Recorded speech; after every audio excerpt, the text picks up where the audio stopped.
Can't cut no corners. You can't go and you can't, it ain't gonna happen like that. It's only one way you're gonna get to it, and you gotta earn it. You gotta understand the value of yourself, even if you're dead broke and don't see it right now. I'm hungry for this shit, bro. I want the world and everything in it. The young hustlers coming up, it ain't no limit on your value. Ain't no limit on your net worth. Can't nobody tell you how much Ain't no you ceiling worth. on where you about to go. What is up? What is up?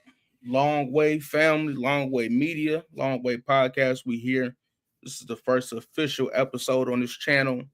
We got a podcast today with somebody I know very well, Justin Smith, entrepreneur, actually labeled the youngest cannabis dispensary owner in the country at one point. Let's let him up. How you doing? What's going on, bro? How you doing? I'm all right. Blessed and highly favored. Woke up ready to get to it. I hear that, man. I appreciate you having me, cuz. Yes, sir. Yes, sir. So, tell the people your name. Talk about yourself a little bit. Yeah, so my name is Justin. JJ is what I go by. I grew up in Cassopolis, a small town. I was a caregiver for a little while I was playing baseball at college, and then I tried to do a little thing further than college and ended up hurting my shoulder. And at the time, I was still pursuing marijuana and the caregiver aspect. And I realized real quick that with it going legal, um, the only way for longevity is to adapt and get into that market, man. So I really started lobbying around the area from New Buffalo to Coldwater, every state line community, whether it's a town, a village, a township. We was gonna talk about marijuana and see what we could do for their community. Yeah, that's what's up. So, talk about your upbringing, some things that may have your parents may have instilled in you to help you become the businessman, the entrepreneur you are today. Absolutely, man. Like I said, I'm from Cass. It's a super small town. I wouldn't trade it for anything, though. Um, as you know, being one of my cousins, we got over like 400 family members just in the area. Man. Yeah. So growing up at the time period I did, I was kind of the last generation before that social media hit real hard. So in the neighborhood is where I grew up. You know, from 5, 6 years old, I was walking to the park, and that's where every kid from sixth grade to senior was at. You know what I mean? It was no people at their house on their phone. New phones were just coming out. You know what I mean? They were still Yeah. chirping and beeping. So man, just really got to grow up in the neighborhood surrounded by friends and family before it was something that they knew they could do outside of Cass. You know what I mean? Like after school, after any time when you wasn't around certain people, that's where they was going, was to the park or be hanging out. So Yeah. I'll definitely take Cass for a blessing in the fact that we had so many family members, and it is a village that I call a melting pot, to where I got friends of every color, every race, and it's never been an issue on what you look like to be accepted here. Right. Absolutely. So what did your parents instill in you maybe to help you become the businessman or entrepreneur you are today? No, my parents, they did a great job, man. I love them both. One for staying together. They had me super young. You know, when your parents had you at 17, it's kind of you against the world. You know what I mean? And furthermore, I thank God for their parents. You know what I'm saying? My dad's mom and dad, my mom's mom and dad, because that's really who raised me in the times that they couldn't. You know what I mean? And my papa Jerry, he was my mom's dad, 25-year all military combat vet, real drill sergeant, no bullshit. And you know that was my best friend. He really raised me. And my grandma on her side did amazing. My dad's parents, Papa Drew, you know, he worked 7 days a week up at GM. Uh, yeah, getting it in, man, and driving an hour and a half. Grandma Jane, she was like my stay-at-home grandma, and we watched Bingo and Price is Right all day long. Yeah. So now I really owe it to that generation above them for being grandparents that you don't really see today. You know what I Right. mean? Support system. And keeping my parents straight and throughout the years for us to be able to be where we at today. Right. and that was a big thing for me. And I think growing up, man, uh, when you see that type of sacrifice, you know what I'm saying? Like my grandpa that was 25 years in the combat, my other grandpa that worked 25 years, 7 days a week. You know, that's a sacrifice that you can never repay somebody for. Right. And I kind of took it upon myself to sacrifice my personal wants and needs to kind of follow suit and see what we could do for the family. You know what I mean? Right. And I think that was the biggest thing with them always allowing me to be who I was. You know, play all the sports, do everything I did, but at the same time, I understood and saw the sacrifice of what two people having a baby at 17 is, and what Yeah. a man working 7 days a week is, and a man in combat zones for 25 years is. You know what I mean? And that's a lot of selfless time when they could have been selfish. You know what I mean? Right. And that was a a big thing in my life that I saw. Like I could put my personal wants and needs to the side to better my family. That go long lot longer than what I could do for myself. For sure. It's all right. So you talked about your college experience just a little bit, but maybe dive into like what happened and then what made you when you chose that route and the journey of choosing the route you chose. Mhm. Man, so I'm in the marijuana field. I used to kind of look not down on it, you know what I'm saying? Because it's a Mhm. great thing, it's a healing thing. The reason I got into it was all the false negatives behind it. You know what I'm saying? I saw it healing people, I saw it working. And for the political side of it, I was like, you can't disregard what it can do. And I realized it was more of a political agenda. So I explored it for that way, you know. And my background in that was just in the caregiver. You know, we were growing the marijuana, selling it to the dispensaries at the time when you could. And I realized when it went legal that this is a transition that either you're gonna get in or you're gonna lose it. You know what I mean? Same with like alcohol 100 years ago. I'm sure the people at that time when alcohol went legal for what it is, the older generation was like, hell no. Like, what do you Yeah. mean y'all get drunk at bars now and you drinking and you know what I mean? So I Right. understand the stigma of it not being accepted right away, but I also understood the social experiment in psychology and people, or just the masses of people, that once something is accepted, a lot of times people don't quote unquote dislike it. They just Right. do what they are told is right is wrong. And I've been seeing so many people on this journey since marijuana has went to where it went, you know, being a multi-million-dollar business now from your basement, motherfuckers have a different opinion. And my fault if we ain't cussing on here, but No, people I'm good. change their mind on Yeah. what is right and wrong. And you know, they joke and laugh, and now everybody's wives do edibles and gummies, you know, and that's a great thing. But at the same time, I understood is very tricky to derail somebody on something that you may not be aware of or aware of what Yeah. it could be. You know what I mean? And what I mean by that is if you are against something, then be against it. But don't be for it now that your favorite celebrity's for it. Right. You know Yeah. what I'm saying? Because a Yeah. lot of times we sit back and watch other people win because they're already winning when we could have done the same thing. You know what I mean? Um, and just because LeBron James like Wheaties don't mean someone else couldn't endorse Wheaties. You know what I Yeah. mean? So you have that a stigma behind it where people really didn't understand it at first, which was, you know, just how it goes. Right. But as we got more into it, as it became accepted, as the town started posting and saying that they're accepting it and they're allowing it, once the people actually seen the facilities, you know, how secure they are, the process that you have to go through to even own one of these facilities, I think it was a lot more accepted. And it obviously is something that's here to stay. But my navigation into it was more or less trying to prove people wrong for the medical value that it had. Right. And the benefits that came along with that. I seen what opioids and pills is doing to people. I mean, if you over 50, ibuprofen can be dangerous. So Yeah. when it comes to alternative medicine, I'm not preaching just marijuana, but any alternative medicine that is a natural medicine is something that needs to be explored, or is probably already in one of those pills. They just added something else to it. You Right. know what I mean? Yeah. Uh, so that was my way of kind of navigating into this field.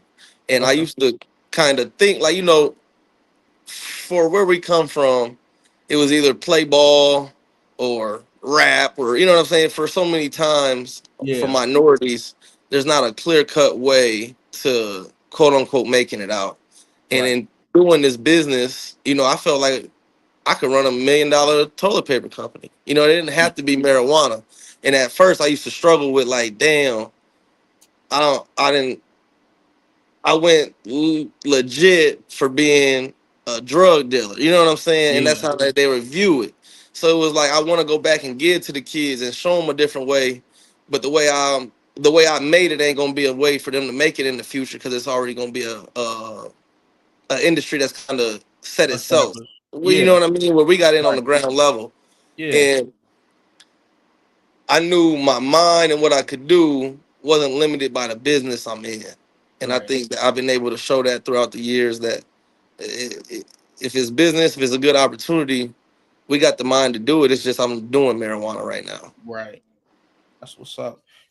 Yeah, I think it's not just our community, but I mean it's in our community the fact that every the older generation, excuse me, or the older people might believe that we just have to you have to work, get you a decent job where you get paid, you can pay your rent or your bills every month, Hmm. and just work till you die. Like my grandfather's 75. Hmm. He's still working to this day. Yeah. Like that's something I don't think I want that for myself. Just No, because you're at right. that point you can't enjoy life really. I feel like Hmm.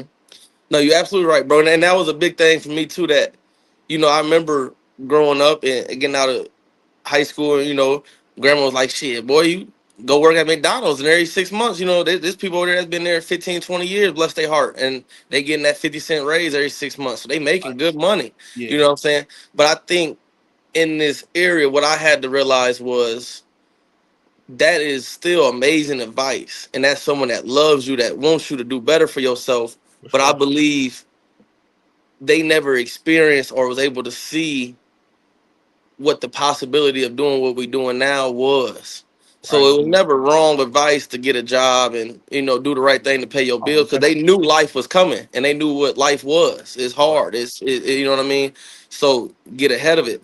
But I think to shoot through the roof kind of like we did, man, this is something that didn't exist. So I don't blame anybody for trying to tell me to do something different. I just don't think they knew what this could be. You know what I Right. mean?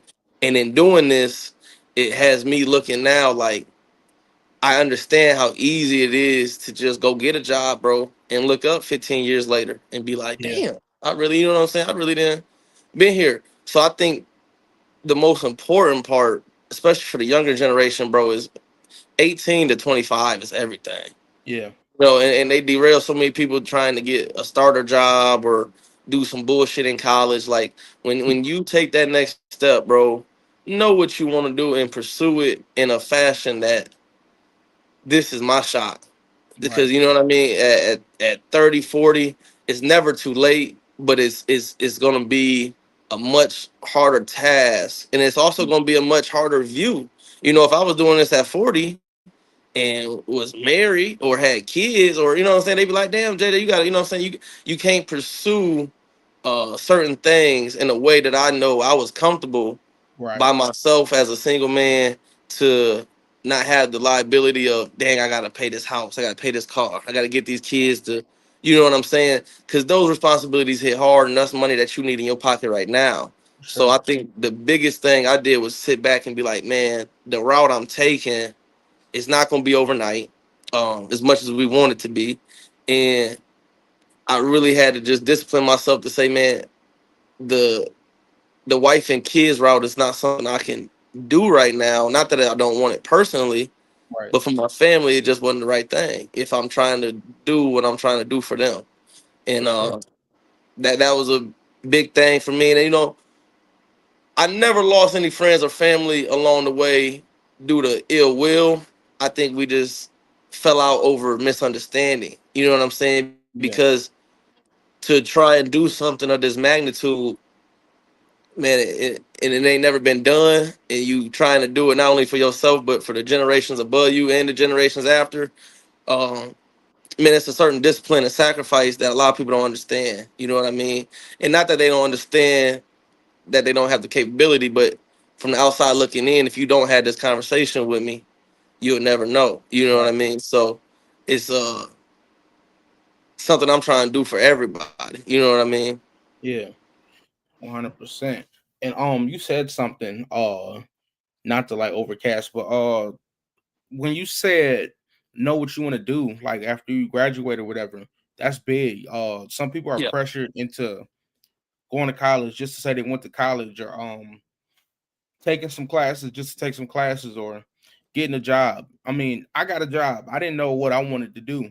I got me like a grown man job. Like it was, I worked there. I saved up my money. I bought my podcast stuff, and I still got money. I'm going to invest in some other things I want to do. But Yeah. I think just taking that time to understand what you want to do and know what you want to do is special, and it's important. Especially like I said, my route was perfect of me working a good job and saving up some money to then invest in myself and do what I want to do, and still chase a career also. Uh Absolutely. that's what's one thing a lot of people I think should do. We had some seniors this year that just graduated. I don't know if they'll watch this, but just figure out what you want to do. Don't let anybody rush you into anything that you don't want to do or make you feel bad for not going to school. Because there's many Hmm. more options out here for you to do something beneficial in this life. No, absolutely. And like you said, man, it's just I think they try to tell you to wait and figure it out. But man, if you could really press yourself as a 16 to 19-year-old person, girl or boy, to be like, what sounds good for me to do in life? And anything that interests you, man. I mean, if you're gonna be working anything, and I don't care if it's Subway, I hope you like making sandwiches. You know what I mean? Like Right, you should always do something that is an interest to what is at your what's at your best interest, because right, you will have, if I'm gonna be here 20, 30 years, I want to know it's something that I like doing. for sure. Yeah, I don't want to. I definitely don't want to hate it. Like I want to be. You know, I want to love the process. I want to love what I'm absolutely. doing. I want to wake up ready every day. Like man, we finna go do this. I'm finna go record this podcast. I'm finna call Yep. somebody up and Yep. get them on here so we can make this happen. We can get this connection going. Yep. It's And, just, I and, mean, and you like just I gotta love said, the whether you process. work for yourself or somebody else, man, either way, always do what you want to do or you have interest in. And don't be afraid to, every job waiting on you was somebody else's dream at one point. Right. You know what I'm saying? There ain't nothing wrong with contributing into it. But the same way that you graduated and went and got that job from somebody that started that business 40, 50 years ago, could be you 40, 50 years from now. For sure. You know what I mean? Like that's how it starts, and that's where it started at. And that same job you working at now had the same people telling them when they started it, man, I wouldn't do that, or this ain't gonna work, or that Yeah, ain't. You know what I mean? So it take discouragement and take people's misunderstanding, because I don't never look at it as hate. I look at it as someone telling me their life expectations or their life. Um, I guess it'd be the experiences they had in their life, yeah, and that's what's molding the conversation that they having with you. You know what I mean? I seen this happen, so let me tell you about it, and that's yeah, great. But at the same time, never limit yourself to what someone else has went through, for because sure. sometimes, man, you seen the game last night. It's game 7, and I pulled my Achilles. So it ain't Yeah, no telling to what could happen if I'm healthy and it's another day. And because it didn't shake out for him last night, don't mean you guaranteed to get hurt next year. yeah, You know, so anything can happen, man. And sometimes it's out your hands, but you got to play the cards that's dealt. for And sure. even if you got a 2-3, you can still ride the river. You know what I mean? You don't know what's being dealt next. Ace King over there looked good until he realized ain't none of his cards hit. For real. So it ain't about where you start, bro. It's just about maintaining, being able to. put your ego and pride aside, bro. That's the biggest thing I see amongst men. That's the biggest thing I see amongst uh just people from where we come from. Mhm. Is it's not gonna be good. It's not always gonna be fun, and there's gonna be a lot of shit you got to deal with. But if you know how to deal with it, you'll never be phased by it. You know what I'm saying? You can't get me too high, you can't get me too low, regardless of what news just came in the door. And that's a powerful thing in itself, because I don't know if JJ having a good day or a bad day.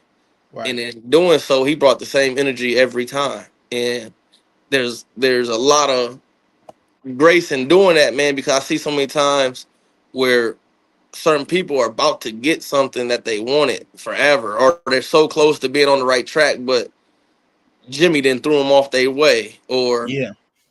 Paula didn't say something, and now they, you know what I'm saying? So it's something that if you truly are passionate or just pursuing anything in life, the same way that God is looking to bless you or hoping that you stay the course for yourself, it's gonna be things that come at you to try and get you off that course too. Because what you're not seeing now is what you could be in the future. You know what I mean?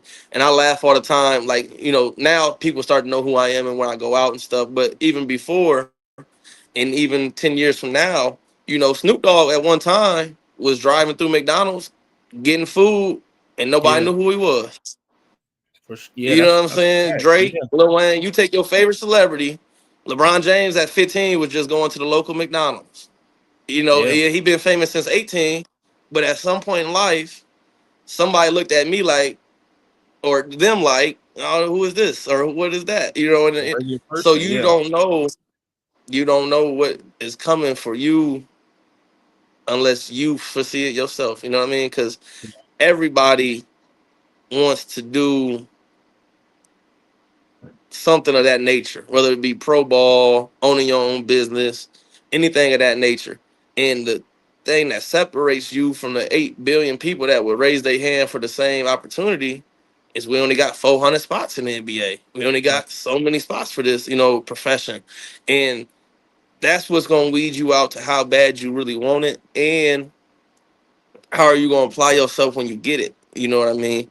Um, and I think that's the biggest thing, is just not having ego, not having pride, bro. Understanding that things is not always gonna go the right way, but if you got the right mindset behind it, they can't phase you, and it's another day tomorrow. Facts. Yes, sir. Let me see what I was gonna say. So,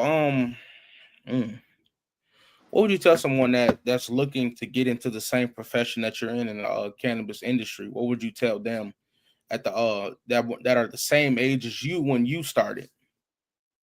Absolutely, man. So for this industry, because it's a lot of different avenues you could go into, but I think the biggest thing in any business is one, find your target market. Hmm. Find if I'm gonna be doing car washes, I don't want to go set my car wash up in Shipshawana where it's all Amish. You know what I mean? If I'm doing if I'm doing horseshoes on horses, that's the place you want to be. So Yeah. any business profession, it ain't got to be so much marijuana. But if you are going to pursue marijuana, I tell you what worked for me was understanding that Michigan is surrounded by water, and you have to drive in one way out, and that's through the bottom of it where we're at. We're on state line. um if I was to do this in a bigger city in Michigan, I would be selective on that city and location, because it's going to be a lot of different licenses. You know what I mean? Yeah. So you want to be somewhere that makes sense, good high traffic. But the blessing for us down here was we were on state line, and I understood at the time Indiana and Ohio, that has now just went, but Indiana was not legal, and it has Right. no plans on going legal. And when you look at a target market of, just say, like the 50 dispensaries in Detroit, 30 dispensaries in Kalamazoo, Battle Creek, Grand Rapids. If you take that same evaluation, Elkhart, South Bend is your third and fourth largest city in Indiana, Yeah. and they're side by side. So putting those two cities or those two counties together, that's the population, if not more than Detroit. Right. And you talking about between Cass, Edwardsburg, Niles, Three Rivers, Constantine at this time, it's only 8 dispensaries. You know what I mean? That's smart. And Yeah. on top of the population that Michigan has and the people that use marijuana here, you have over 1 million residents in a state below you. That if that was part of Michigan, that area would probably have 60 licenses. Yeah. You divide that by 8 licenses and no access. It ain't even like they can go out and enjoy it anywhere else. They gotta come here. Right. That was kind of the market and the play when I seen people 6 7 years ago. I was talking with Cookies, Viola. I mean, the biggest companies in the country. And when they looked at Michigan, it was like, man, let's go to Lansing, go to Detroit, go to Traverse City. And outside looking in, if I go to Colorado, you would think Denver. If you go to California, you think in LA. But that's a high value market to where there's 1 million licenses there. There's a Yeah. million people trying to do the same thing. And not that you won't make money there because it is so many people population wise, Right. but if you go to Colorado on the border where it connects to Kansas or you know what I'm saying, any of those states that ain't legal, that's who making money. Way Yeah. more than Denver. You know what I mean? And if you go to California on the coast where it meets up to a state that is not legal, that's where they making money. You Yeah. know, you still gonna have your tourists and stores that do well, but and the beautiful thing about Michigan, man, we were surrounded by water. If I live in Wisconsin, I can't go to South Haven straight across the water to get some weed. I got to go all the way down through Illinois and come around to y'all in New Buffalo, Niles, Cass. Yeah. So from Wisconsin to Illinois to Indiana, you know, we got people coming from Kentucky, Mississippi. Like, man, it is incredible to see uh how far people travel for the product that we serve. You know what I Right. mean? And even furthermore, that is still illegal other places. You know, Yeah. for the business that we're in and where we're at now, you know, it's still a long way before anybody is experts or uh just 1,000% on the market. You got to be wary of anybody that call themselves an expert in a market so new. But uh just looking at Indiana, man, they are where we're at with marijuana in like 2012, 2014. You know Right. what I mean? You're talking about looking at a state that is 20 miles away and their laws and the way people travel for weed, their knowledge of marijuana is the same as where Michigan was 10 years ago. You know, Yeah. and that's crazy to see the transition just on knowledge and youth and the political views on where they live at, you know. So um man, it's just so new that when you look at alcohol and everything and where it's at, we don't even have marijuana in all 50 states yet. Right. Oh, got a call. Man, subscribe. We Uh, dropping some game. There we go. Okay, we're yeah, good. but that's kind of the biggest thing I saw in the marijuana world was to one have your target market, have your business plan to where you know the product. I look at marijuana kind of like when you go to the finish line or a Foot Locker. You know what I mean? Yeah. You know what kind of shoes you like. You know what kind of shoe you're looking for. You know what color you're looking for.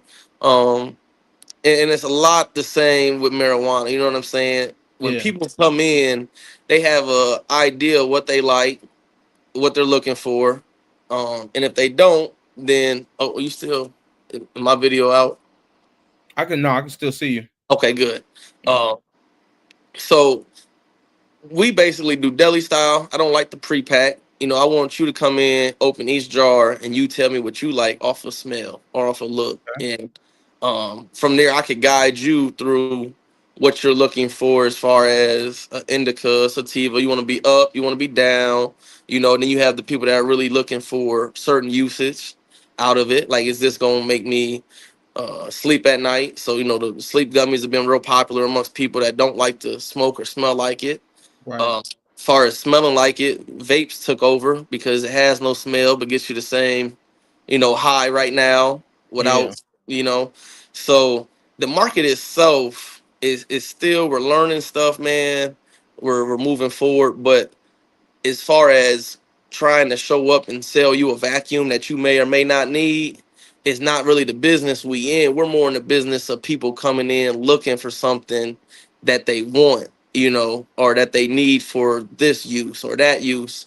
And I think that's a niche in itself, because when you work with marijuana, I say anybody can get into the industry on that level, because you'll self learn and also learn through the customer on what they like, what they don't like. If you don't know nothing about shoes, after a couple weeks at Foot Locker, these Air Force Ones is pretty popular. Right. These Nikes is pretty popular. They sell Yeah. more than Adidas. They sell more than Reebok. So you find out, and you gain your knowledge kind of through the customer, because you haven't tried everything. There's 1,000 different things, and it's 1,000 things in the lab right now they working on to be something new.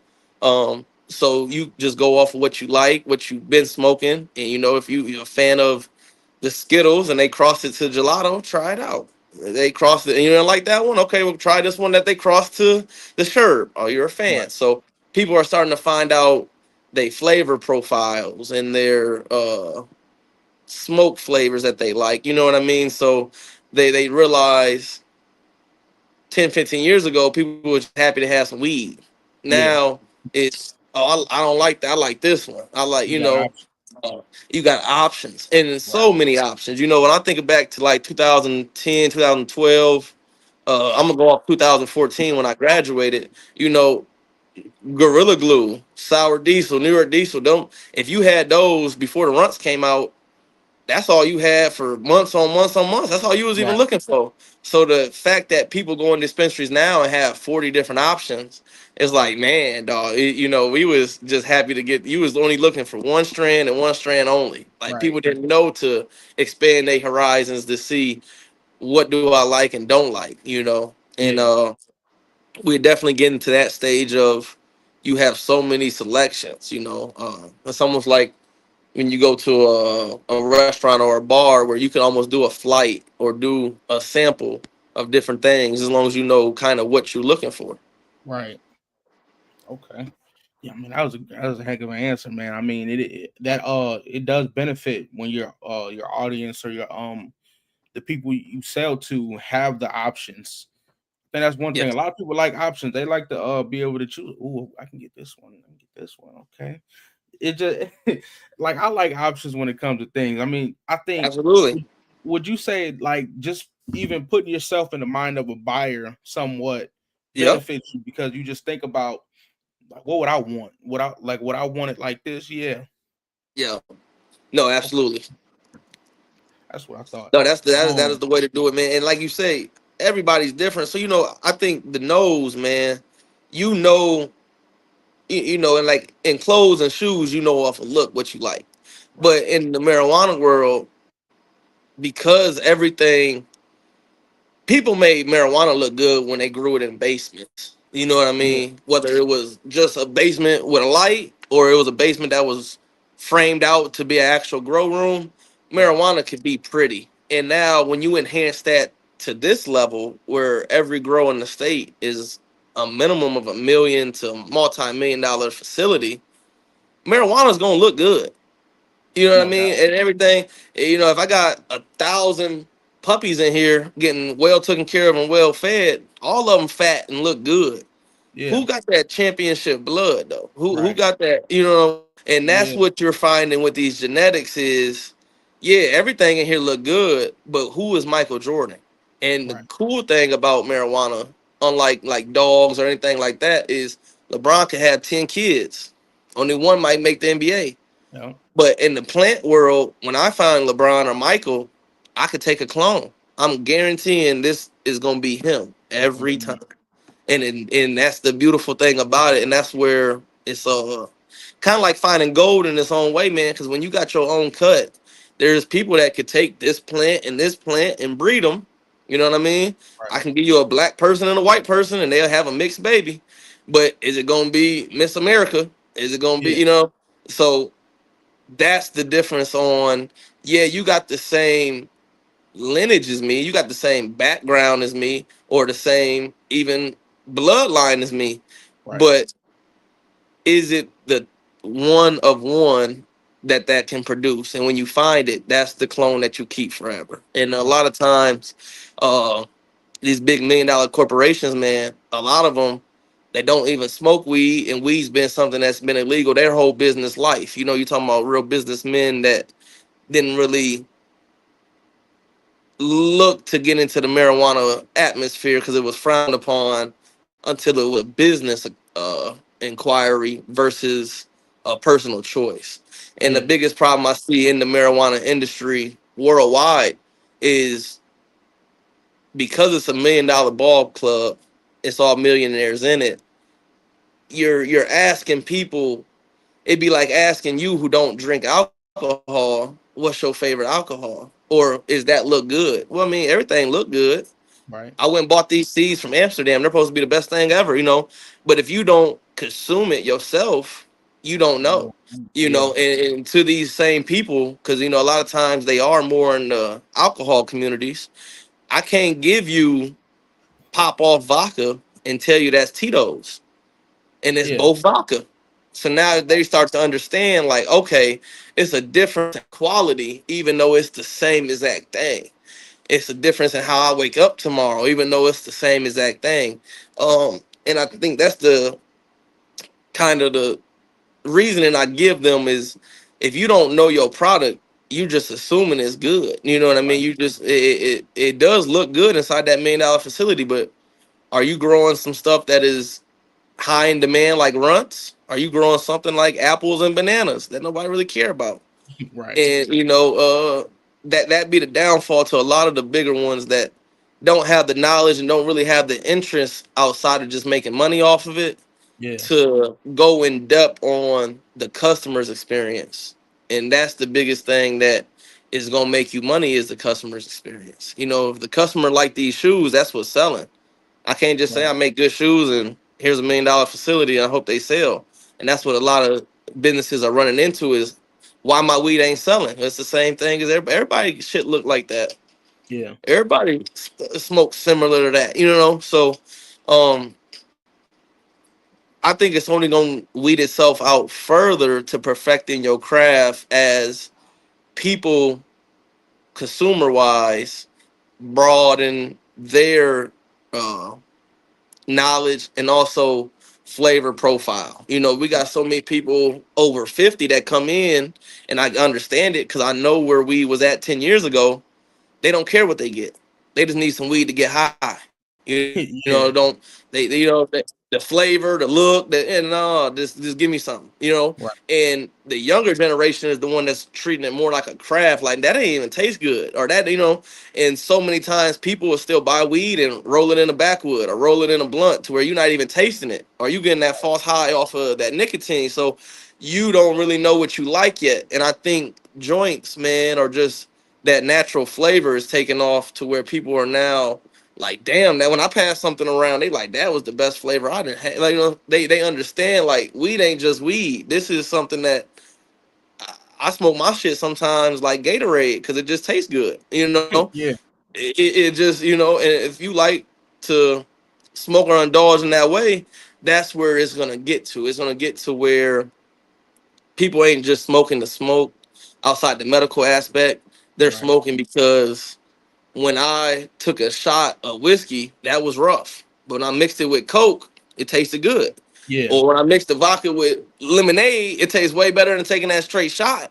So that's where we're at with weed. Right now, so many people still just of the older generation smoke to get high or smoke because all weed's the same until they realize, damn, I ain't never tasted nothing like, you know, Right. that's gonna be the transition to people being like, no, we not cool with house pooch no more. You know, when you first Yeah. legalized alcohol, everybody was in their bathroom making beer and wine Yeah.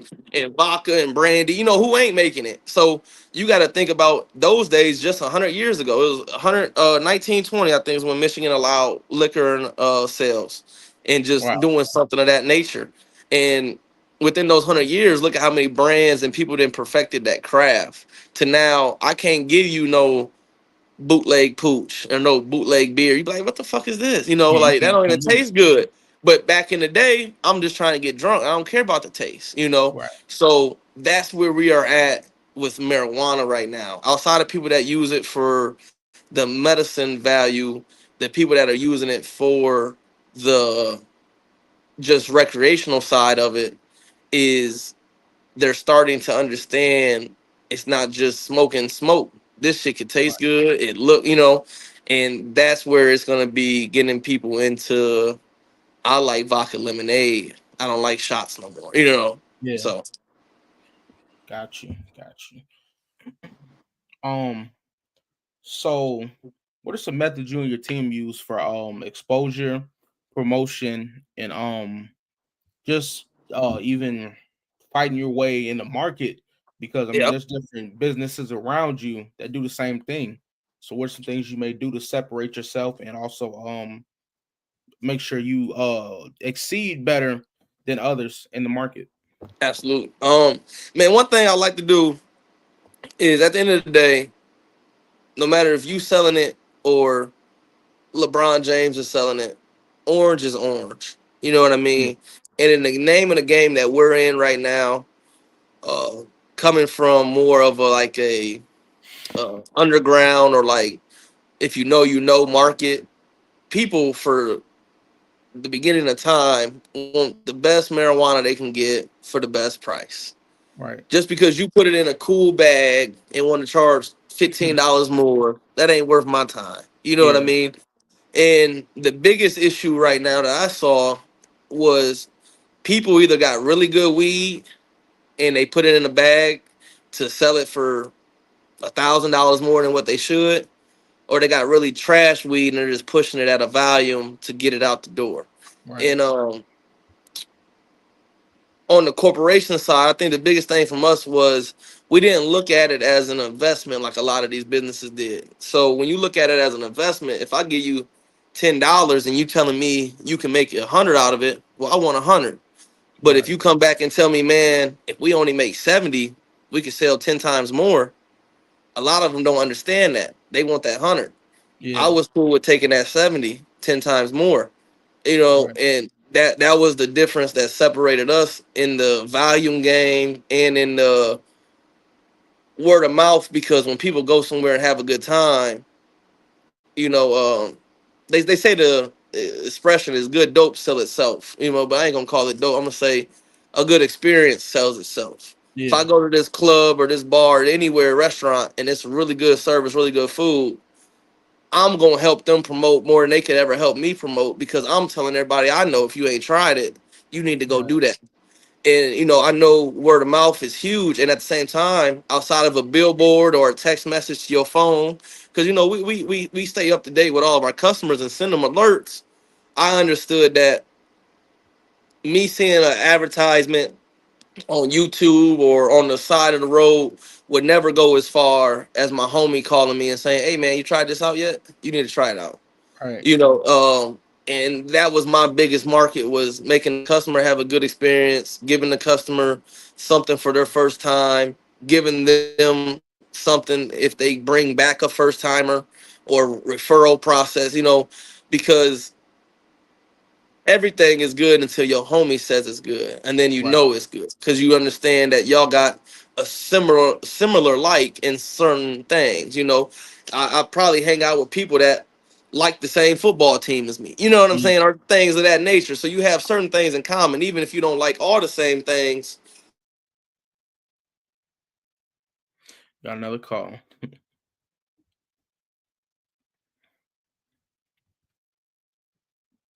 And if you watching, hit the subscribe button. Um, yeah, you're gonna see my face a lot more on this platform. Also, subscribe to Catch Dog Concepts, my dog podcast as well. But yeah, we get into it. Wait for this brother to come back in here. My fault, to There we cut go. out a little bit there. There it is. All good. We back.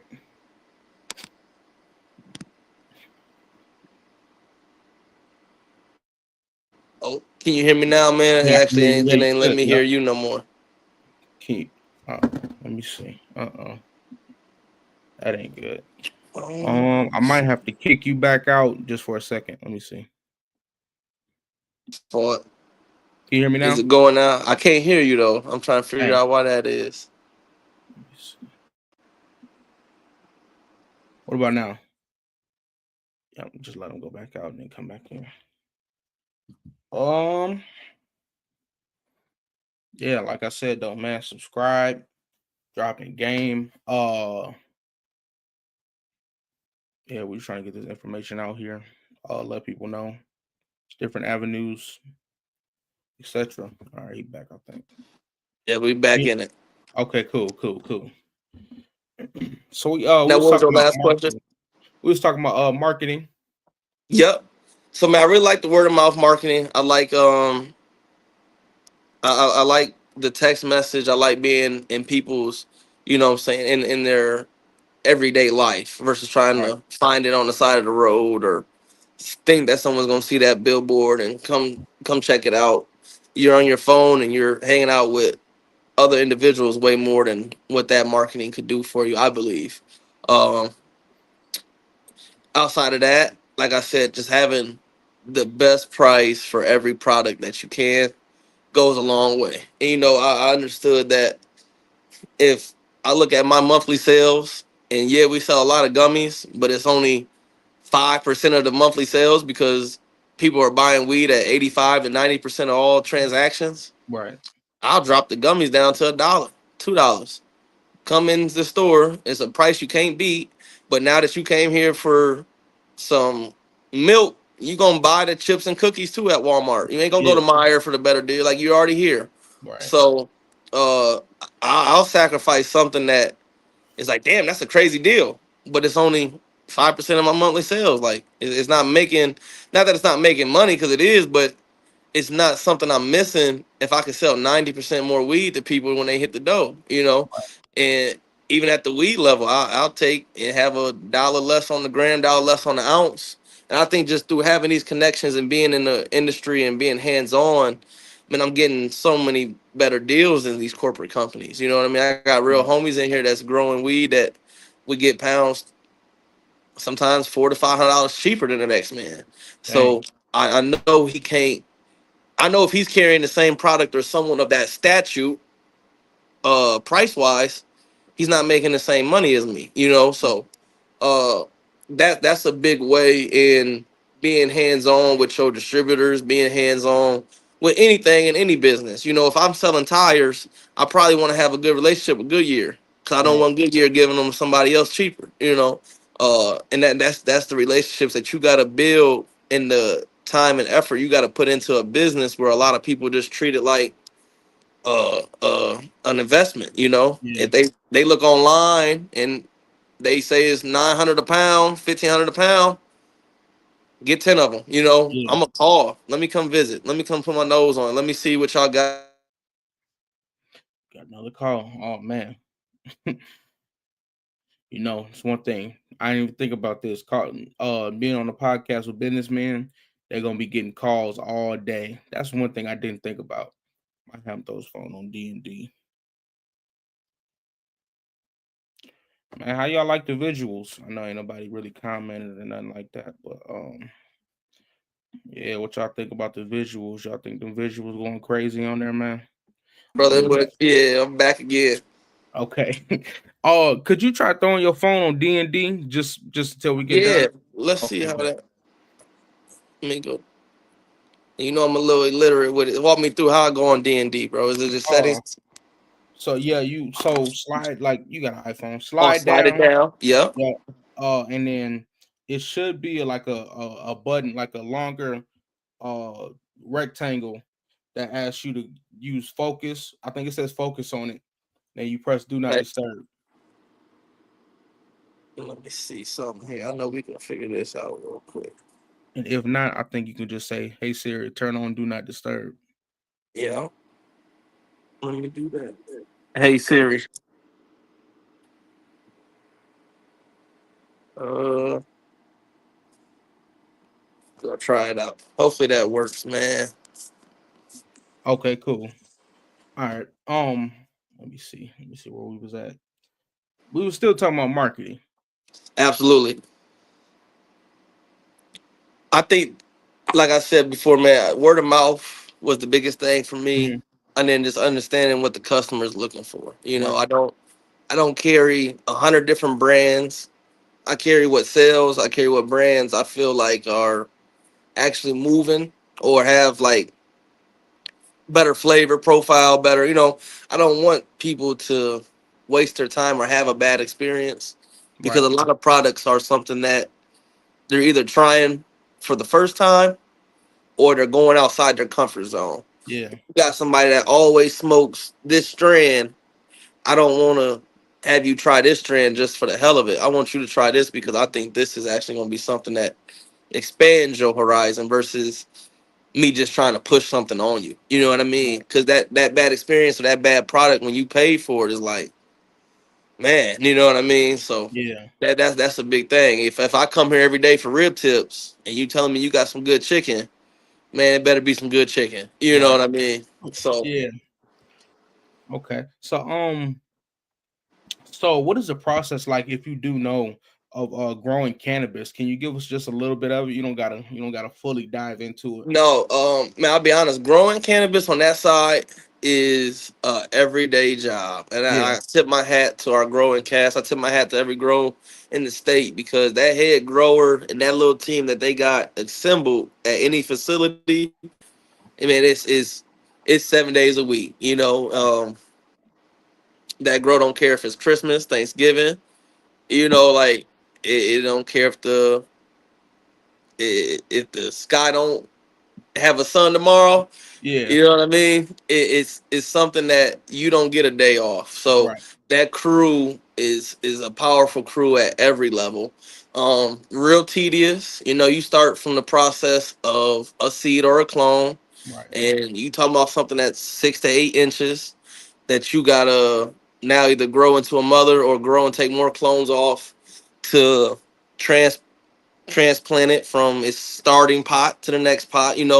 Uh, and I know a lot of women gardeners are like, "Oh, that's simple," and it is in a lot of ways. But they also understand if you're a gardener how tedious it is with your plants and with your vegetables or anything of that nature. And Right. it's a lot of similarities in that. And then from there, man, you're also going from the vegging process to now putting it in the 12 on 12 lights and the day and night and foliating them. So that's basically cutting all your fan leaves and stuff like that that can expose more light and just giving them the proper nutrients and stuff that's needed to be the outcome that you're looking for. And the crazy thing about marijuana is if you are growing from seed or from clone and you're just starting out, like a lot of these facilities are just bringing stuff in, you talking about a 65 to 90-day life cycle before you even really know what you just brought in here. You know what Yeah. I mean? Whether it's good or bad. And when you only have a year in business, there's not too many businesses you could say you gotta wait 3 months to even see what you got. You know what Right. I mean? That'll make or break you real quick when you talk about a quarter of the year's already gone. You know what I Yeah. mean? So there's a lot of growers that have grew this shit for 90 days and you failed testing. Like what? Mm. You know what I mean? Like that's $1 million out your revenue now. You know what I mean? Or you gotta move it some other way or process it, Right. or so it's so tedious on that side because you have all the time to put in with no guarantee on what that product's gonna be at the end. Now, your best of the best, they didn't got it dialed in to where they were not worried about passing and shit like that, but they are worried that their genetics and stuff like that or new stuff they're bringing in is going to fulfill the standard they already have or they're looking for. Um, and in doing so, that is a tough job. In the retail side of it, I have the luxury of just calling every grow in the state and saying who got the best deal, best smell, best price, best strand or that certain strand.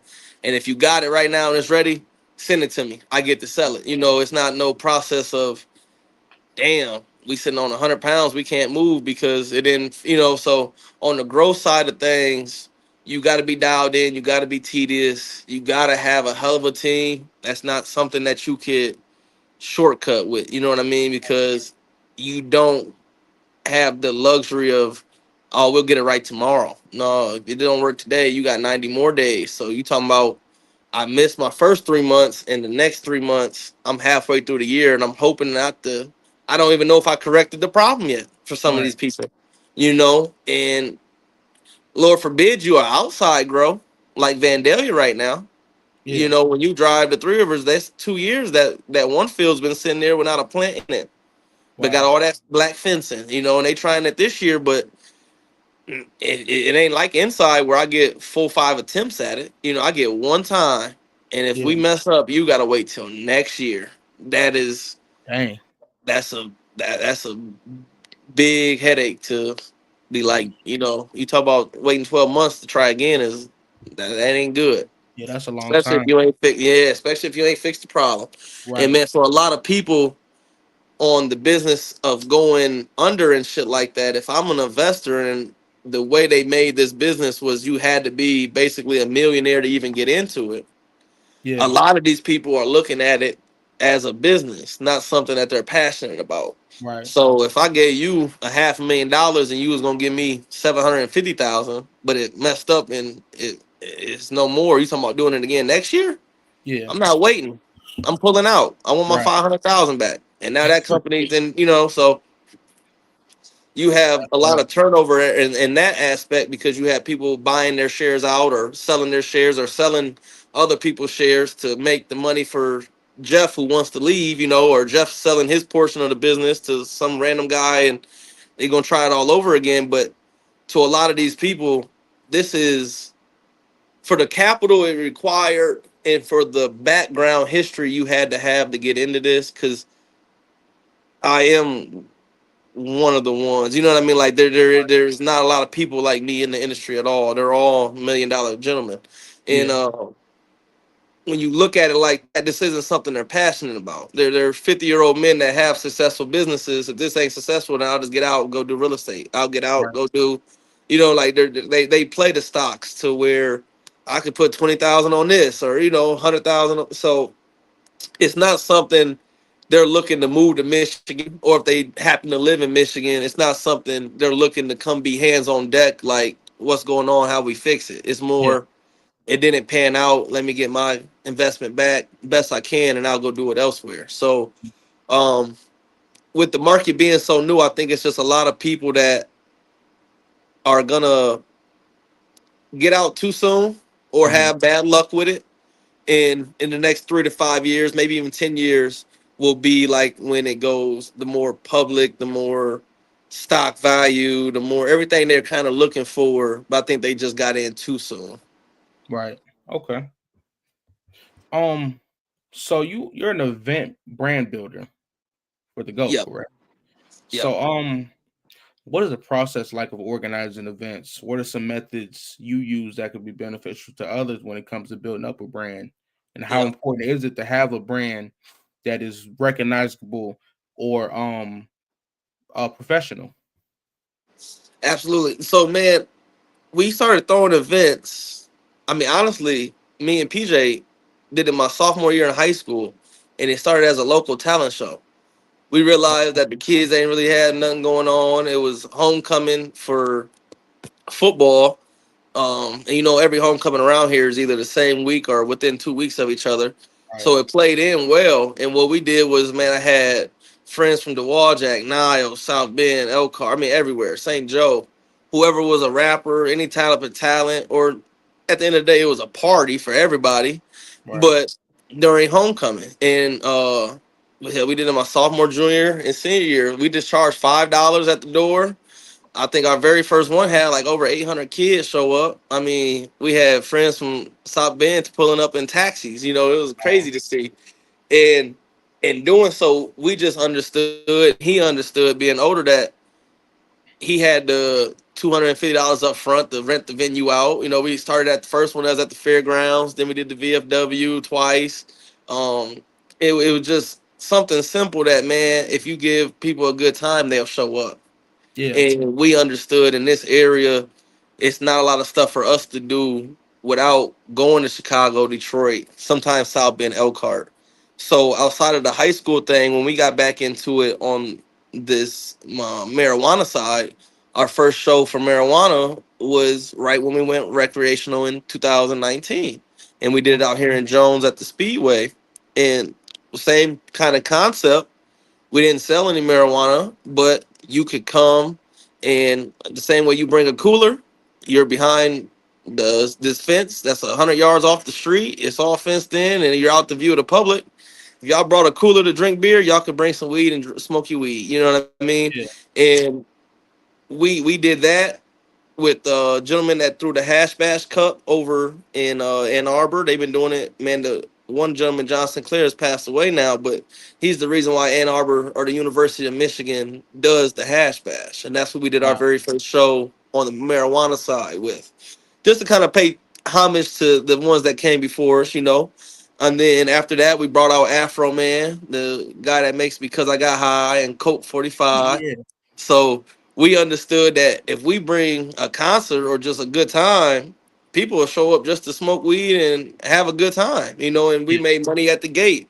And, you know, after our second show, they came out with a state law saying that, you know, people can still smoke on private property. But if you want to have a quote unquote marijuana event like we wanted to do, and they'll even allow us to sell weed there now, you had to get a proper license the way that we did for the retail side of things and grow and everything. So when that became available, man, we circled right back to the hometown, Cassopolis, and where we started at the fairgrounds. You know, it was right after COVID, and a big thing for them was that fairgrounds is a beautiful facility that outside of maybe a reunion or a wedding, it only gets used one time a year.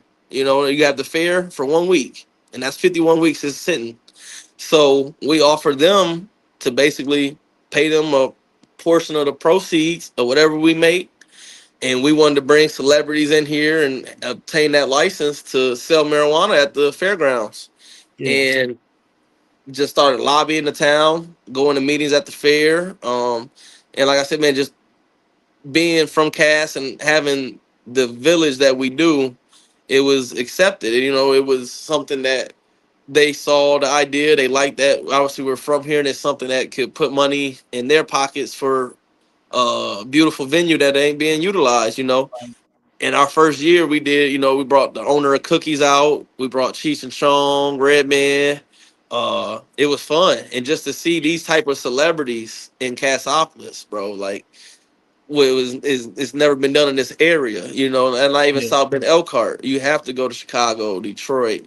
Right. And the main thing for that with me was trying to bring that Hollywood environment, them type of parties to where we grew up, you Yeah. know, and not have to travel somewhere far or be one of the million in the crowd. You know, everybody that showed up to our events. I mean, even if you from Elkhart, South Bend, you feel like this is for us, you know, like Yeah.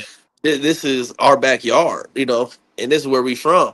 And that was the huge thing for us. And in throwing these events, I tell you, it's a man, there's so much that goes into it. But the beautiful thing about it is so many companies come with the expertise that you need. I never want to be a guy that tries to do everything. I just want to spin the wheel. I don't want to invent it, you know. So when it comes to something of that statute, we got a security team that does this for big events. You're hired. We got tent company that comes and set up tents for all type of big festivals. You're hired. You know, porter johns that come drop off 100 of them at a time. You're hired. You know, you don't want to be out there trying to put up tents and do everything and put up the stage. Like you have to leave certain expertise to the experts, you Yeah. know, and get out your own way. So the beautiful thing about those concerts, and yeah, it's tedious and a lot of goes into it, but a lot of it is a phone call and a contract, and I'm just dotting my T's and dotting my I's and crossing my T's. And the fact of, do we have a trash service? Do we have a bathroom service? Do we have a tent service, a stage service, a security service? Um, and from there, because marijuana is still handcuffed in a lot of the marketing ways and stuff of that nature, to where even this app, YouTube, Facebook, Instagram, they're all federally funded, all federal platforms. Marijuana is federally illegal. You Yeah. post the wrong thing, they banned it. So you don't have the same avenues in advertisement where you could just have a Budweiser commercial or poster paid for, and every time anybody in a 100-mile radius gets on Facebook today, they'll see it. We Yeah. don't have that luxury to get word out like that. So you had to be creative in word of mouth, creative in where you drop off flyers, creative in, it's really like throwing a house party, in this day, where if it was a regular concert or alcohol event, I would have that much more access to promoting this, and being able to be like, dang, I can't wait to go. Where a lot of times our events, there's still people that be like, man, I didn't even hear about it till a couple days ago because everybody said they was going. Because there's no way to know unless you know one of these people on Facebook that shared it. Yeah. Okay. Um. So of course, like you stated, you've met a few rappers. Have they given you any type of game or some things you may have picked up from them to help you Uh, succeed in life and the business side of things? Absolutely, man. So far we done had, like I said, Redman, Cheech, Tron, Burner. We did Kevin Gates last year with Dej Loaf, Jim Belushi. We actually grow his weed at Sunset at our facility. Okay. And man, I'll tell you, out of all the celebrities we met, Trick, Cypress Hill, you name them, bro. They all been great people, like-minded, down-to-earth people. Um, I would say Burner, who owns Cookies, because that's someone that's in the industry like us. Um, Told us keep breeding, keep finding new shit. That's one thing that he got a little complacent with, and wish he kept finding new stuff and Yeah. is back pursuing the genetics and seeing what this cross with this is like. Um, which is, very valuable because you have to kind of stay hip to what's next, or Right. even take something and take two Michael Jordans and make a new Jordan, Yeah. because now you own that Jordan. And I think the biggest thing for us, man, is through meeting these celebrities and stuff like that, is I'm trying to bridge the gap between them and marijuana and the fact of doing business. The way that you see Snoop Dogg supporting and holding up a Corona versus Budweiser because he signed a Corona, Right. and by having this event license and having these brands being able to come sell and do stuff like that, we are actually working on a couple different celebrity strands with celebrities right now, on making them their own publicly traded brand, that when we release it here in Michigan, like we grow Jim Belushi's weed, we can go to Colorado, California. I can go anywhere in the country that does marijuana and say, who's the best grower here? Who the best Yeah. 10 growers here? We got the contract for so and so, and I'm allowing you to grow it, and this is the money you pay us for each pound, and this is the conditions that we can grow it. Oh man. And We if got you you can't can hear meet me? those conditions, then I'll take it to someone else, and I look at it like a gas station. Every gas station has Pepsi. Yeah. So if you couldn't sell Pepsi here, what would that do to your sales? You know what I mean? Or if you Yeah. couldn't have Pepsi and Coke, what would that do to your sales? And right now, everybody either has good weed or okay weed, but I'm gonna bring some good weed to you, and it has a celebrity name on it or a Right. celebrity backing. This is guaranteed to sell now. So I'm doing you a favor by you having quality grow and having a quality team behind you. I'll give you the contract to make you more money, but it's making us money as well. And that licensing deal goes so much further, I foresee, than what I could ever do on the retail side because of those connections with the entertainment and just the way we set it up. So I'm really excited about my next adventure, which will be licensing a couple of these celebrity strands all over the nation. Okay. That's what's up. Um.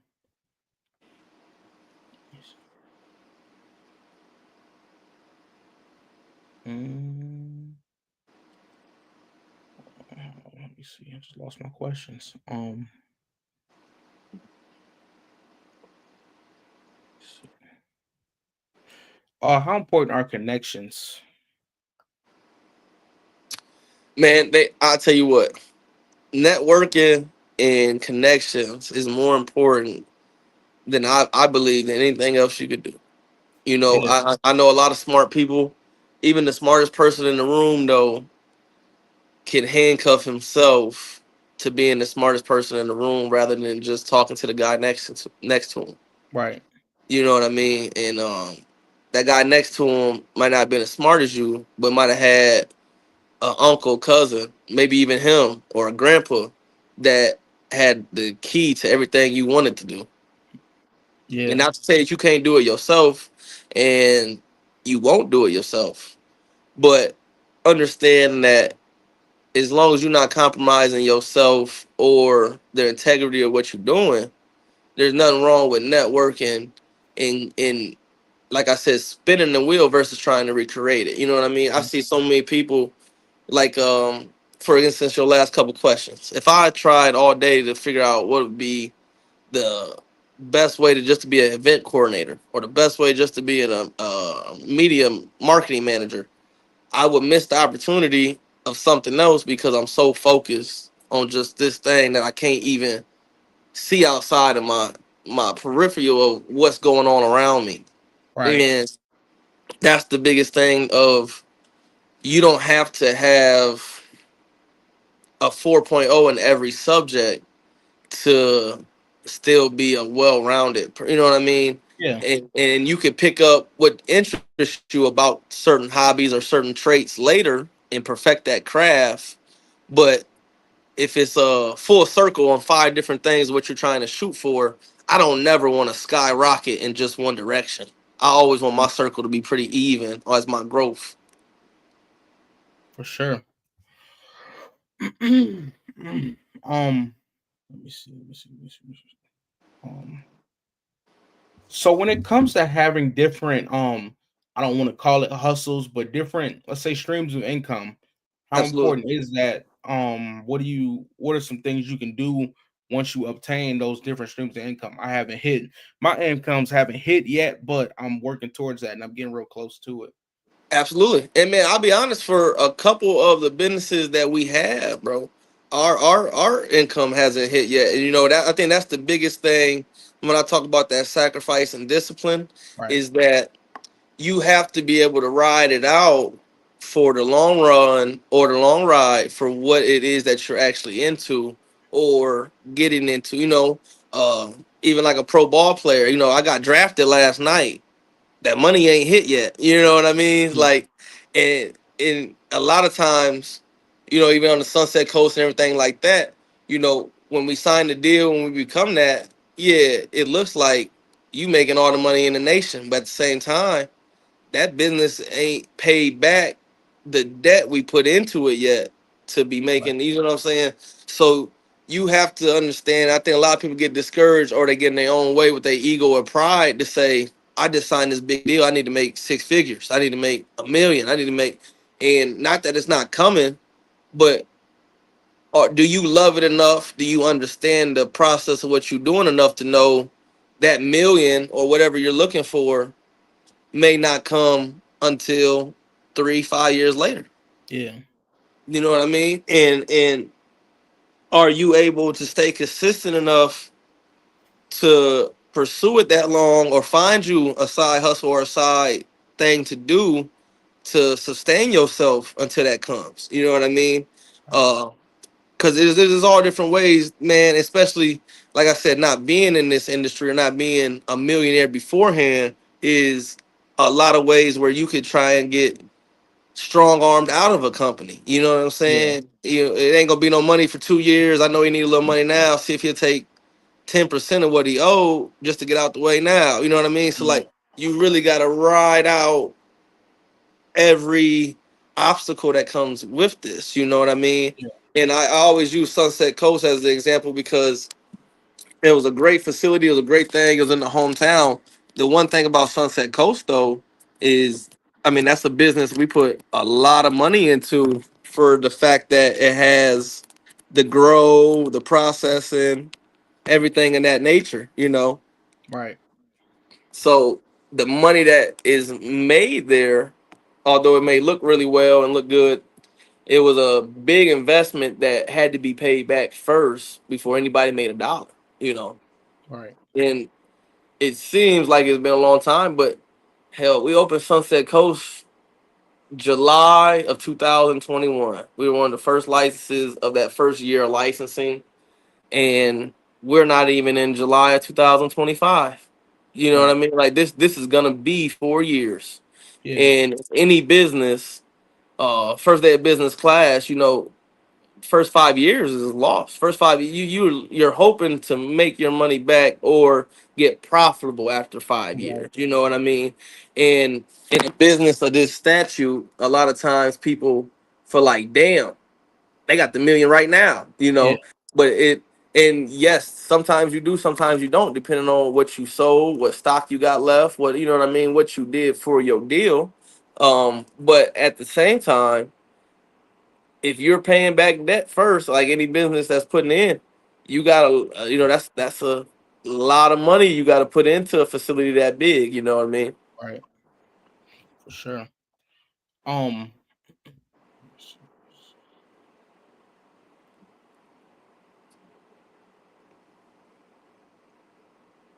So when did you realize you wanted to invest and dip your hands into multiple different dispensaries and different businesses? How did you prepare yourself to make sure you weren't overwhelmed and also understand that you could take this on or you could invest your time and money into it? Yeah. So man, the big thing for me, um, and what's been kind of my saving grace was I knew from the caregiver days and from how many people that are caregivers today and not at the level that we're at now, Right. and the way that they set it up for you to either have $1 million or the background that you needed to be in this business was never set up for everyday people or people from where we're from. Yeah. And in doing so, it was kind of like seeing the wave of what that business is coming and being prepared for it. So I lobbied every town that my businesses are in to have that business there and to get the board to say the go from saying no because they opted out, you know, and saying yes, we'll allow marijuana businesses. So in due process of going to, you know, it took 28 meetings to get cast to say they want to have weed in their town, and they was the Wow. first one in the county to do so, you know. Yeah. um and 28 meetings is once a month. You know, that's over 2 years of showing up just to talk about marijuana, and it's no, no, no Right. to get that yes. And you know, going to every city. I got Cassopolis to opt in on a Monday night.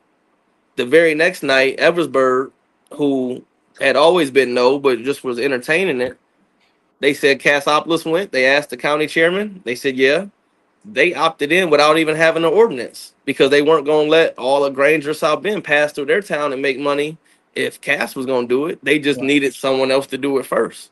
And that kind of goes back to, are you against it? Or are you just okay until it's okay?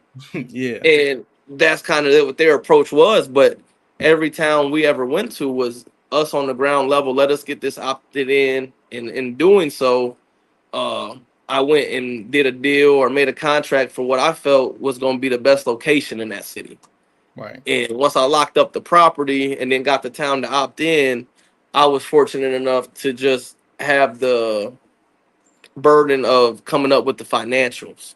And what that was probably the hardest task, but also the easiest task for people that are trying to jump on a wave of a business of this nature. You know, for it's exciting, it's fun, it's a lot of money. It's the perfect thing for an investment and for a group that is looking to do that. Right. But I understood me going to any of these groups saying I could offer this is on deaf ears. Like, well, you can't get that done. You know what I mean? So Yeah. I had to go do it and then take them on later. So the reason I'm even in this industry is because I went and built a boat knowing that people gonna need a boat soon. Right. and because I built the boat, you now gotta let me own it. I like that analogy. Yeah. You know what I mean? Because it was Yeah. never a boat that we was gonna be on. Right. Okay. Okay. Um, how do you make sure you guys stay on top of laws, and what is the licensing process like, and what are some tips you would give somebody, not even just about marijuana, but just making sure they have the right licensing and making sure they stay in the means of the laws. Oh, he went cut out again. Oh. Suits. They say marijuana is the probably toughest licensed business to get into right now. Outside of like pharmaceuticals, you Yeah. know, alcohol doesn't have near the requirements that we have. Right.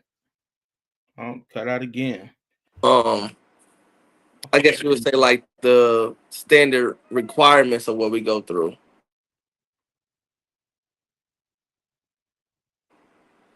Sorry, man, I had to get on the thing. But the requirements that we go through right now are night and day to what a lot of standard businesses are. I mean, even the fact that we have to open in the taxation that we go through because it's federally legal or illegal. We pay 60% higher taxes than everybody else. That's another Wow. business, you know. And the everyday marketing. I can't put stuff on Facebook because they don't like that it's not, and it can be thrown Mm. out. So we can't advertise pricing. You can't advertise certain products. You can only say like the business or Yeah. a flyer or you know what I mean. But as far as who could have the best pictures of weed or the best pricing for weed, you can't even advertise it. It gets taken down. So that's the big thing for the marijuana world right now is we don't have the same platforms to succeed the same way. Right. Yeah. So I mean, it holds us back a lot, but at the same time, it's a market that is the safest market you can probably allow, and in doing so, we pay the higher tax. We pay $5,000 a year for a license. They get paid off of our business or any business in that field back to the city. If they allow Sunset Coast and Cass to just be a Ford dealership like it used to be or boat storage, you don't get no money from that. You're not getting $60,000 a year for the city to do what they please with for Right. allowing that. Um, so that's a big thing that we not only wanted to go through these hoops to have marijuana in Michigan, but we even made it to where the cities that allow it benefit so much more than any other business could ever offer. And I think that's a huge thing for a lot of these businesses, a lot of these cities. Cassopolis itself, if between us and B&E, that's $120,000. That's matching our fund for what they have to do for certain projects each year. You know what I mean? So if we had $100,000 for this project and it was going to take 3 years, well, we were fortunate enough to have something that these two businesses paid us that amount to do it in a year and a half. Right. Wow. um what was I gonna say? What was I gonna say? So you recently just became a co-owner of another dispensary. Talk Mhm. about that. Talk about some of your what's the word I'm looking for. Talk about some of the people you're working with, and talk about the plans for the dispensary. Yeah, man. So right now we got 3 licenses between Cass, Three Rivers, and New Buffalo. And then the last couple years, I've really been since 2019. I stopped in White Pigeon. I stopped in Montville. Like I said, I stopped in every city that was state line from Yeah. Coldwater to New Buffalo, and made some connections, met a couple board members, and just kind of planted that seed to never force their hand, never uh, be ill willed. Just is this something y'all interested in? No, not this time. I'll come back visit later. This Right. something y'all interested in? Not at this time. I'll come back visit later. In doing so, man, somebody from Detroit has sent a referendum, which means they could put it on the ballot themselves for the people to vote, versus the Mm, board have a decision. And yeah. it's things that it's a good technique for cities that are not so much compliant, but in doing so, they kind of rub them the wrong way. And Right. I happen to stop back down there, and they say, we're happy you stopped because we have been presented with a referendum that would make us opt in and have no control over how we want it, where we want it, and how many we want if Right. it passes on their language. And if we're going to do it with anybody, we'd rather do it with somebody that is at least been here, been present, and can allow us to dictate how many we're going to have, where it's going to be, and how we're going to do it. And I told them basically I will fall in line for whatever they want to see and how they want to see fit. And because someone was pushing the issue that they would lose control, they chose to be more proactive and opt in. And Mm, the city of White Pigeon allowed 2 licenses, and the city of Montville allowed 2 licenses. And right. in doing that lobbying, man, and just being there to put in applications, show up, see what the lawyer's going to have them say can be, how many can be, where it's going to be. I was able to get both licenses in White Pigeon and one of 2 in Montville. So I just acquired 3 more licenses, and we're probably going to open the first one of those 3 within the next month and a month and a half, man. And Cool. just being down there on state line, White Pigeon, Montville, I'm sitting above Elkhart, Osceola, Goshen, Middlebury, and it's 94% of all RV factories that no longer Yeah. drug test. And that's over 35,000 employees that Man. are already frequenting our facilities, or what I mean, outside of just Elkhart South Bend population, Right. that we're going to be that much closer to them. You talking about being a matter of about 8 minutes from, we're 2 minutes from the border at both locations, Yeah. but a matter of 15, 20 minutes from people's homes.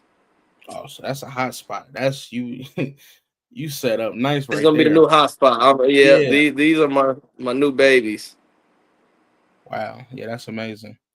And like I Congratulations. said, man, it's just the persistence. Thank you, man. It's just the persistence of keeping up to date, not rubbing anybody the wrong way, and understanding that not too many people are gonna show up for 5 years, since 2020, and get told no.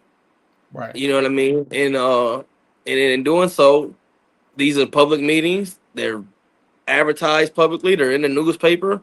No one else showed up. Yeah. Persistence. Persistence brings prosperity. You can see it. You can see it in the That is it, in the brother. background of this That is live it, brother. right now. But I truly believe that. That is it, Um. bro. You just gotta, like I said, you gotta be okay with failing that many times to win. Yeah, for sure. So, where do you want to see yourself as an entrepreneur and a businessman in the next 5 to 10 years? And where do you want to see Um, the businesses? Man, I think marijuana is something that's here to stay forever. I don't know uh quite the extent of what it's going to be when it is federally legal. Yeah. Um, because then you have major players like the pharmaceutical companies getting in it. But I believe it'll probably go like to be a decriminalized thing, to where Mm. each state will have its own laws, its own governing bodies, because it's got this far so fast. To go federally legal, I don't believe with all the different licensing and all the different states having different laws, we could uniform that. If the federal government says every grow must be 10,000 square foot, there's so many grows that just don't meet that requirement. Or it has to be 2,000 square foot, wherever so many grows that overextend that requirement. So, like, I think where it's at now, the good thing is it's going to be a state by state thing, and you have to go off of their laws and what they're gonna present, because it's too hard to try and rope in a unified thing with every state already having their own mandates, their own laws, and different things. Right. Like what you can do in Michigan is not what you can do in Illinois, even though they're both recreational states. Um, Yeah. So I hope it stays along that route. And like I said, I think that's going to be something that's here forever. But through the business and the I guess you would say the acquiring of more businesses and stuff like that, I really want to take this and transition into real estate. That's going to be my longevity play. Is either Okay. fixing up properties, doing things like that, buying properties that can flip, buying good investments as far as rentals, things like that. Because man, outside of the marijuana industry booming like it is since 2020, since COVID, almost all real estate worldwide went up roughly 40%. You got Wow. some places where, I mean, just look at Diamond Lake. You got the same house on the lake that was 1.4 million, now 3.5. Like Yeah. everywhere it went up. You're doubling your money, so you're almost tripling your money some places, and then some places you're getting at least that valuation of my house was 100,000, I can sell it for 140. That's, you know what I'm Right. saying, like that's that same markup.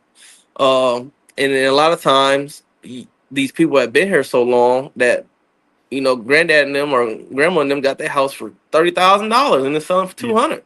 Like that's a great day. And Yeah. I think that's going to be the play if it ever goes up again or something like that. Real estate is just something that's always held value, always has value, and you could do a lot more with your money in real estate than you can any other business as far as acquiring more and the taxes that come along with that and stuff. So I foresee doing this for another couple years. There's only one or two cities left in Michigan that I really want. Then if another state pops off and it's a good deal, I know what to do, how to do it. I would probably entertain it.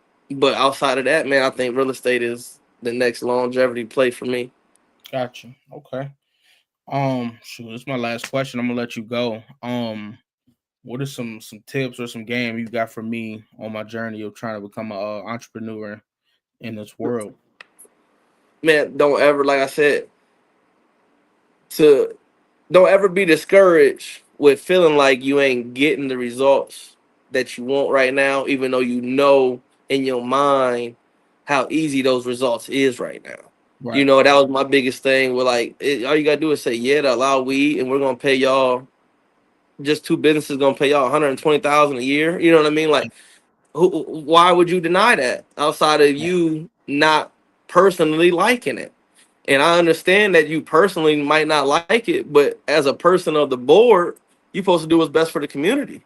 I Right. might not like alcohol that much, but I understand that the bar makes a lot of money for the city or it gives people in the town something to do. You know what I mean? And just because you're not a fan of something, when I represent something higher than myself, I can't put my personal opinion in it. Yeah. And running into something of especially this business of being young where everybody else is 50 and up almost. Especially the boards that I'm talking to, they're mostly 60 and up, and the crowd is the same age as them. It ain't no young people showing up, or even crowds of people there for that matters. 5, 6 people. Um, being uh young is a big thing though, man. Just because you think people or they underestimate what you really know, what you can bring to the table. Yeah. So you can't be discouraged from people not taking you seriously. It's just more fuel to the fire for what you really want to do. You know what Right. I mean? And everybody has an image on what they think this should be or that should be until someone changes the image on what that is. Right. Uh, and like I said, man, life itself is just a social experiment, man.